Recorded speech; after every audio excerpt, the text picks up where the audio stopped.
Okay. So, first of all, happy hump day. Welcome to the final hump day of January of 2025.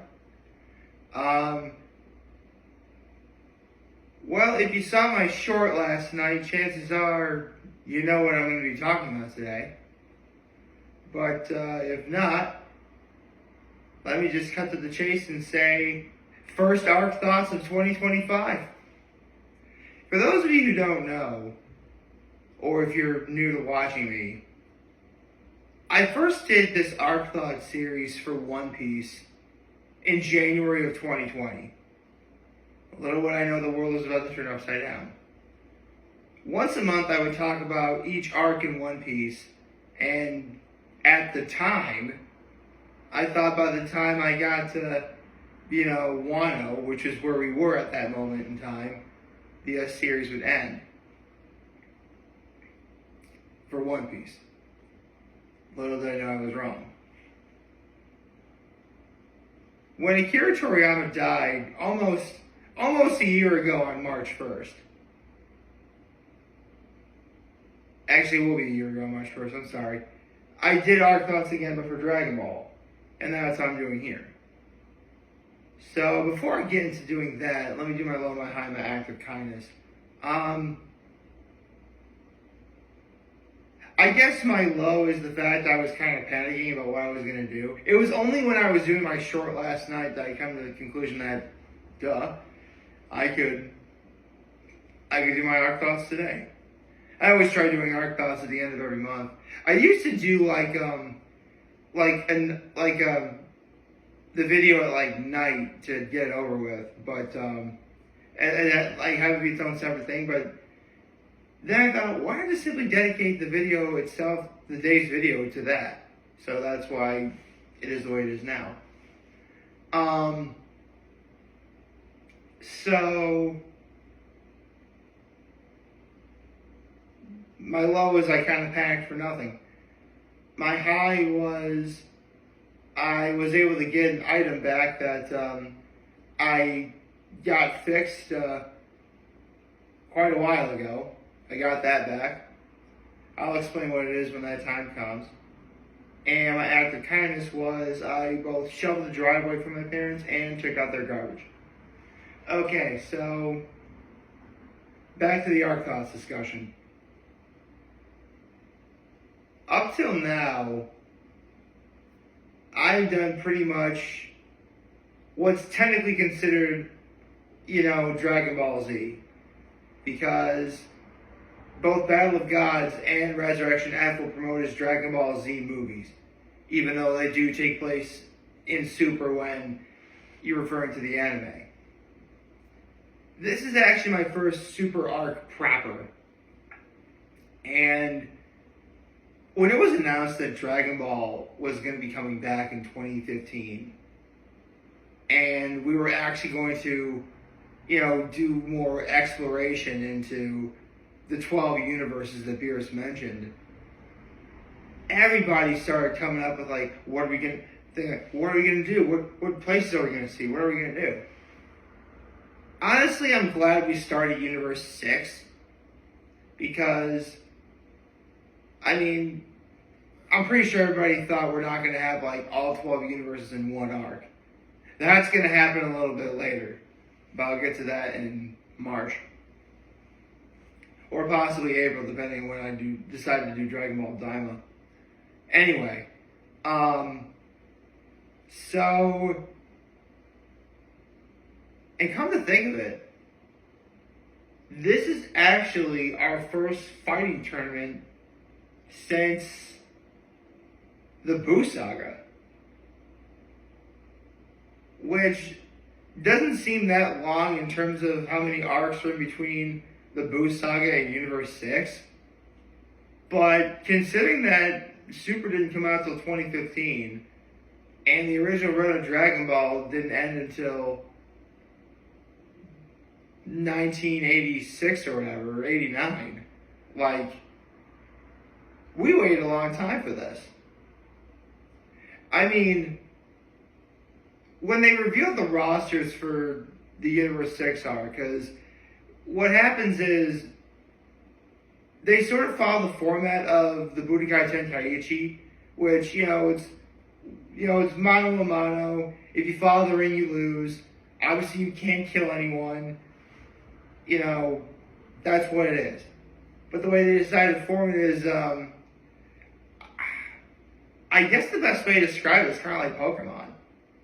Only it's 5 people from Universe 7 and 5 people from Universe 6. And, they show the roster, and they show Boo, Vegeta, Goku, Piccolo, and a very weird stranger named Monaka, who, spoiler alert, Beerus just put Monaka on the team, promoting that he was the strongest being in the universe, when really he wasn't. He was just trying to motivate Goku and Vegeta, which was funny, actually. Suffice to say, Goku and Vegeta carried this whole tournament, as they should. Don't get me wrong, Piccolo had some good moments here and there, and Majin Buu sleeps during the entrance. Yeah, there's an entrance examination. If you want to participate in this tournament, you need to pass the entrance examination. And Buu just sleeps at his desk the entire time, which is classic Akira Toriyama humor. I dig that.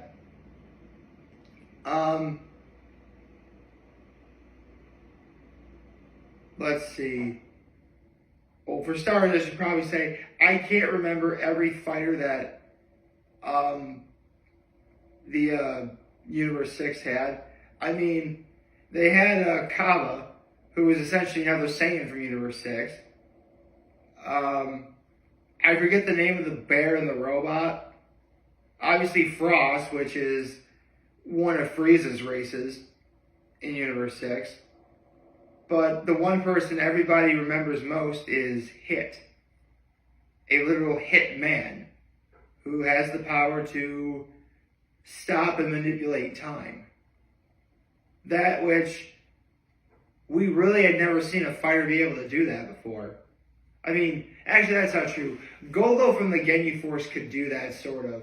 Basically when Goldo, held his breath, he could stop time. Hit's abilities are far better than that in every way, shape, and form. And I don't know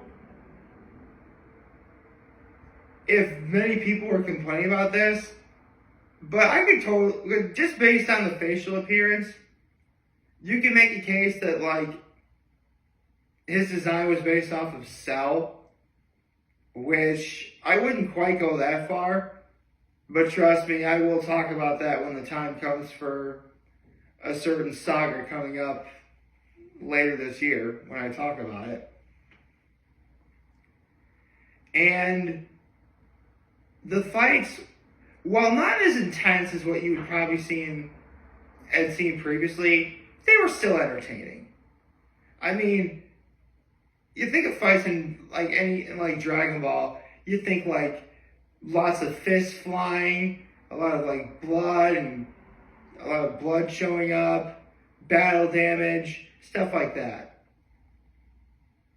This fighting tournament didn't really have anything like that per se, but that's not to say that you didn't have any good fights.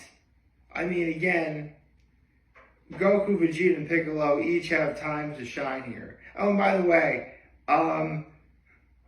once again, Gohan gets thrown to the wayside because Goku suggested that Gohan should be on the team, and Vegeta says he doesn't train enough, which it's true. Don't worry, Gohan will get times to shine eventually. Just gotta be patient for a little while longer. Easily the coolest thing about this entire saga. Even more so the fact that Beerus is a twin brother named Champa. Even more so that we're finally exploring the 12 universes. Actually, for me, it's a tie. The first was the prize, which obviously there are such a thing called Super Dragon Balls, which are the size of literal planets. And you get to make a wish, and the winner of said universe makes a wish on the Super Dragon Balls. Which, it was really sweet that what Beerus wound up doing for Champa, even though they'll never really show affection towards each other because that's what siblings do. And that's, in Universe 6, Earth is destroyed. So Beerus just wished for Earth to return to normal in that universe. Which is cool and very nice. So it actually wrapped up. So basically, my point is I like how the saga wrapped itself up. However, I'd be remiss if I didn't talk about what Goku did to turn the tables on Hit, which was he combined the Super Saiyan Blue with the Kaioken, which immediately angered Vegeta because that's one way that Goku, stays ahead of him. But also, the idea behind Goku coming up with the idea to combine Super Saiyan Blue and the Kaioken is actually pretty smart. See, the reason why Goku never used the Kaioken as a Super Saiyan is because using the Kaioken demands a great deal of concentration and calmness. Like, you need to be relaxed, but also know what you need to do in a fight. When Goku transforms into a Super Saiyan, for the most part, it's not as evident as time gone on, but it was rage that triggered Goku's first Super Saiyan transformation. And to some degree, that's what Super Saiyan requires now. That sort of tense, emotional, sort of like, again, like in Battle of Gods, you destroy my world! Like that sort of like visceral rage needed to get a boost in power. It was when Goku and Vegeta learned how to harness God energy, or God Ki, and thus unlocking Super Saiyan Blue. Goku figured out that being calm while also having that Super Saiyan power is possible. And if that's possible, you can use the Kaioken. Which, that's actually one thing about a good shonen battle manga that, is old, but it's very tried and true. And that's a logical and detailed explanation of how some things work. Because you do need to know how some of these things work. Yeah, there is a mystery factor involved. And upon explaining how things work, you kind of take away from that a little bit. But I never thought of it as a bad thing. Honestly, it's just one thing I learned about something I like and made me like it even more. And again, Goku using the Kaioken while in Super Saiyan Blue. Again, I'm sure a lot of people would have liked to see that as when Goku's a normal Super Saiyan. But you know what? This is even cooler. It is. Like the blue aura surrounding him and then the Kaioken as well. It would have been easy for the animators to just straight up make it purple altogether. Because the Kaioken is like red energy. The Super Saiyan Blue is, blue and red and purple. But I'm glad they didn't do it that way. If anything, it kind of reminds me of fire. Like, for those of you who don't know how it works, like a red flame, that's like the outer portion. That's actually like as cool as it gets. Blue fire is actually much hotter than red fire. So when Goku uses Super Saiyan Blue and the Kaioken, it's sort of evocative of a flame. And it's awesome. So, altogether, Universe 6, for being the first true introductory arc to Dragon Ball Super, it was good. Obviously there are some things that could have been improved upon. Again, the fights I really wouldn't say were as intense as what you'd see in like the Cell Saga or the Frieza Saga. But they were definitely entertaining.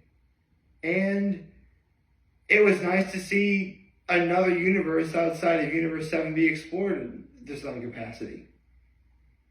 Because, and I'll talk about this in a couple months when I do the Tournament of Power Saga, but the Dragon Ball multiverse is huge. It is filled to the brim with fun and interesting characters. And we got a taste of it here. Although, and again, it was nice to sort of bring back the Budokai Tenkaichi format. Albeit, rather, it's more of a, best of 5. Or, actually, it was more of a last one standing tournament, but you get the idea. It becomes an idea that's explored again later. But before I get to that, I'd be remiss not to end this video without saying, it was nice seeing the Budokai Tenkaichi format again, but there was one character that a lot of Dragon Ball fans wanted to see again. And the next arc, we got just that. I hope you like this video. If you like, subscribe to the YouTube channel, follow me on social media. As always, I'm very humble in this video for all of you guys watching Joe for today. I hope you have a wonderful, wonderful, wonderful Wednesday. And remember, if any of you guys want to talk or chat, I'm always going to be here to lend you, and I'll always have your back. Take care and make good choices. 607 all day, baby.